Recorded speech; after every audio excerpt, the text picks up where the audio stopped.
Thank you very much, Luke, as well from my side. And the next speaker is talking about the impact of different measurement policies on overcoats, case study from Croatia and Ireland. And I believe our good friend Klanker is going to give a talk. Gil, the podium is yours, please.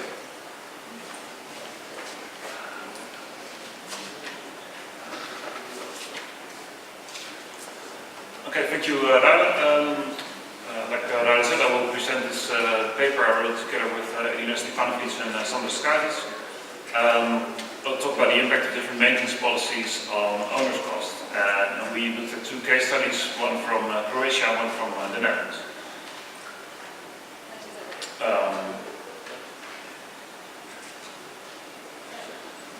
So we did this work also within working group 2 of cost action TU 1406. And of course, as you know, the optimization of maintenance planning is one of the most important aspects of risk management. And to do so, the efficiency of the condition assessment process is of course really important. So if we have a better understanding of the condition assessment, the condition of the bridge, the deterioration processes, this would help us to make better decisions what repair options to choose. So what we have done in this paper basically is to examine what we could consider two opposing maintenance strategies, a corrective and a preventive maintenance strategy. And we looked at two case studies, like I said, one from Croatia and one from the Netherlands, to compare this. Well, as you will be familiar with, this could be said to be two main approaches to maintenance strategy or maintenance planning. One is corrective. In other words, we only do the maintenance when we have a certain amount of damage, or the other could be preventive. In other words, we try to do our maintenance tasks before damage is occurring, so in order to keep the structure in a reasonable condition. In practice, however, we often use a combination, right? We don't choose just one, just only corrective or only preventive maintenance. It's quite often a combination of the two, so we try to optimize the costs and the performance of the structure. To do so, of course, we need a decision-making system, so we need a way to collect the information and to consider the different repair options.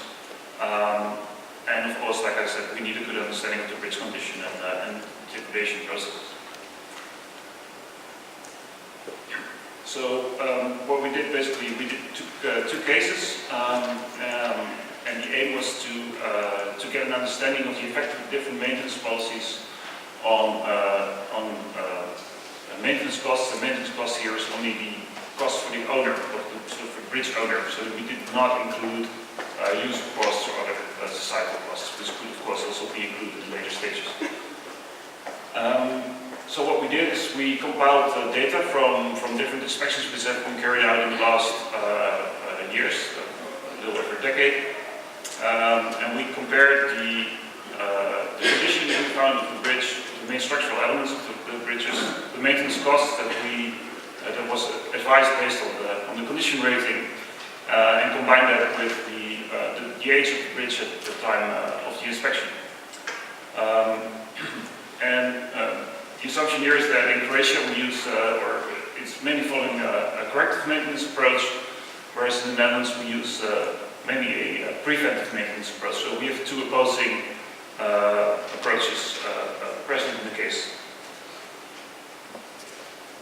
So in Croatia, in general, could be said to be a corrective maintenance approach. What we do is where inspections are carried out only when there is a certain need to do so there is some evidence of damage.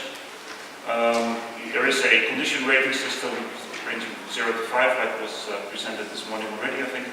And the repairs are being identified based on the condition assessment. So this is a very standard procedure, I think, which is familiar for most of you from most countries. So we looked at 12 bridges. Those were constructed in the 1980s, 1981, 1988. And we looked at the inspection data from two inspections. So the first inspection was carried out in 1998 and the second in 2010. So we had some idea about the development of the condition and of the maintenance costs which were foreseen for those bridges over time. And the idea here is that for those bridges, only routine maintenance was carried out from the date they were constructed up to the inspection in 2010. So in the Netherlands, we have a more preventive approach, so we do regular maintenance, regular inspections, but also regular maintenance. Inspections are carried out periodically, roughly every 6 years. We also do a basic condition rating, 0 to 6 in this case. We do identify the repair works based on the condition, but we also do include a risk assessment. So in other words, we try to assess what is the effect of the condition state of a certain element for the bridge performance, and based on that we try to identify the repair tasks. From the Netherlands we chose 24 bridges. They were a bit more randomly chosen from the network, constructed somewhere between the 1960s and the 1990s. And we used inspection data from 2010 2015, so there also we had some idea of the development of the condition and maintenance costs over time for different bridges. And for all bridges, we can say that they've been maintained, both routine maintenance but also a lot of planned maintenance was done since they were constructed.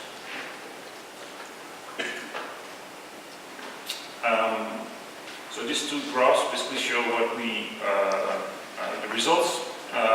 So you can see on the x-axis is the age of the bridges at the time of inspection, and on the y-axis is the cost of the planned maintenance activities based on the condition assessment. So for the Croatian case, we see that the value of the repair cost is actually increasing quite soon after construction. So after, say, maybe 15, but more realistically, maybe after 20 years, we'll already see that the cost of maintenance are increased quite a bit. It's also substantially higher than in the case of the Netherlands, right, where we see that basically for most bridges up to the age of roughly 40 years, we don't see so much maintenance being planned. But if the bridges get older, of course, we see more maintenance.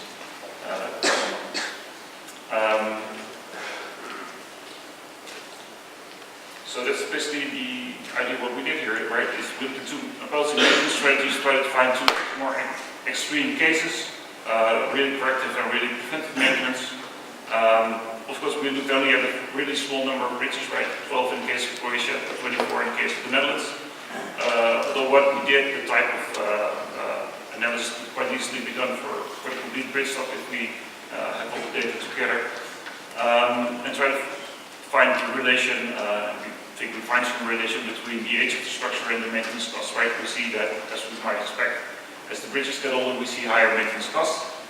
But we also see that for a preventive maintenance strategy, the increasing cost appears to be both later in the age of the structure, but it's also quite lower than for the corrective maintenance approach.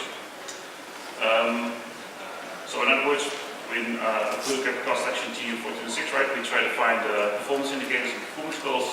Of course, they really could be used in a lot of different ways for different agencies, but of course, maybe also in the cost action, we try to find some recommendations in the way how to use those. In other words, what are best practices for different agencies to use to make optimal use of their resources. So that concludes my presentation.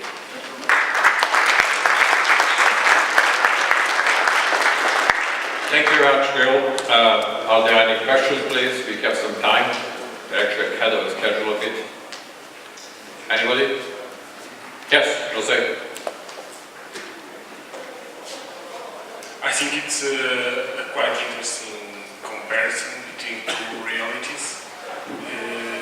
What we have a lot of theories. I think a lot of theories are being applied with success. But one thing which is missing in Europe, in my opinion, is real data, is a real comparison with the real results. And I'll be happy if you could extend this comparison to much more countries to see what is the reality in these different countries, and using the network we have for this. Because in US, for instance, you have open data that you can use and do all your analysis easily, but in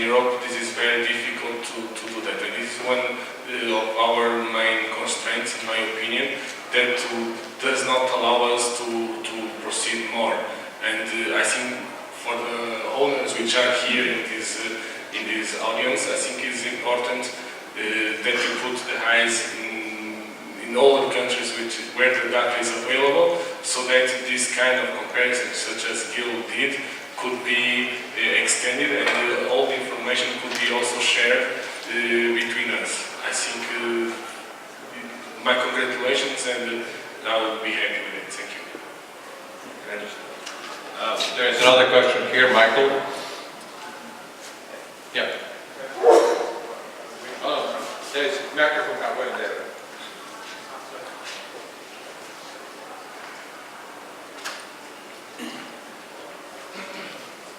Thank you. I was wondering, I think the conclusions are quite interesting, but would you have information enough that you could compare the level of provided services by the infrastructure you are looking at? Because when you make the comparisons between different strategies, I think that the level of provided service is probably a very decisive factor.